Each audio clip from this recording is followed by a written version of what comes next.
कभी कभी जीतने वाले को हारना भी पड़ता है, और हार कर जीतने वाले को बाजीगर नहीं अमेरिकी सदर कहते हैं।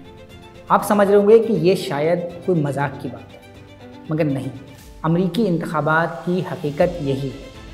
यानी कोई भी उम्मीदवार अगर वो ज़्यादा पॉपुलर वोट्स भी हासिल कर ले तो ये इस बात की गारंटी नहीं है कि वो अमेरिका का सदर मुंतखब हो जाएगा। और पिछली 2 दहाइयों में ये 2 दफ़ा हो चुका है। जब सन 2000 में जॉर्ज डब्ल्यू बुश कम पॉपुलर वोट्स लेने के बावजूद भी अमेरिका के सदर मुंतखब हो गए। यही सूरत-ए-हाल सन 2016 में पेश आई, जब अमेरिकी सदर डोनाल्ड ट्रंप हिलरी क्लिंटन के मुकाबले में कम पॉपुलर वोट्स हासिल किए थे, मगर इसके बावजूद वो अमेरिकी सदर मुंतखब हो गए। सवाल ये है कि ये क्यों होता है? तो इसका जवाब है इलेक्टोरल कॉलेज।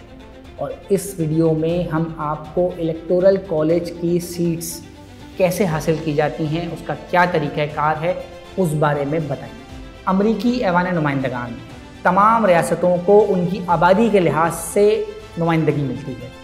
जैसे कैलिफोर्निया की आबादी सबसे ज़्यादा है, तो उसकी सबसे ज़्यादा सीट्स यानी 52 अमेरिकी ऐवान नुमाइंदगान में, जबकि वर्मोंट की आबादी सबसे कम है, तो उसका सिर्फ 1 नुमाइंदा ऐवान नुमाइंदगान में आता है। इलेक्टोरल कॉलेज में हर रियासत की नुमाइंदगी दरअसल ऐवान नुमाइंदगान में उसकी नशिस्तें और 2 सेनेट की सीट्स पर मुश्तमिल होती हैं। यानी जैसे कैलिफोर्निया में 52 ऐवान नुमाइंदगान की सीटें मौजूद हैं, तो उसमें अगर 2 सेनेट्स की सीट ऐड की जाएं तो ये 54 इलेक्टोरल कॉलेज के वोट्स बनते हैं। इसी तरह वर्मोंट की 1 ऐवान नुमाइंदगान की नशिस्त और 2 सेनेट की नशिस्तों को मिलाकर वर्मोंट के इलेक्टोरल कॉलेज के वोट्स 3 बनते हैं। अब जो भी उम्मीदवार उस रियासत के अंदर सबसे ज़्यादा वोट लेगा, उसको ये तमाम इलेक्टोरल कॉलेज के वोट्स मिल जाएंगे। मगर कहानी अभी यहाँ ख़त्म नहीं होती, बल्कि इसमें एक ट्विस्ट और है। जैसे अमेरिकी रियासत कैलिफोर्निया में 1 इलेक्टोरल कॉलेज की सीट तकरीबन 6,80,000 वोट्स पर मुश्तमिल होती है, जबकि इसके बरक्स वायोमिंग में 1 इलेक्टोरल कॉलेज की सीट 1,80,000 वोट्स पर मुश्तमिल होती है। यानी वायोमिंग में कम वोट लेने के बावजूद भी 1 इलेक्टोरल कॉलेज की सीट मिल जाती है।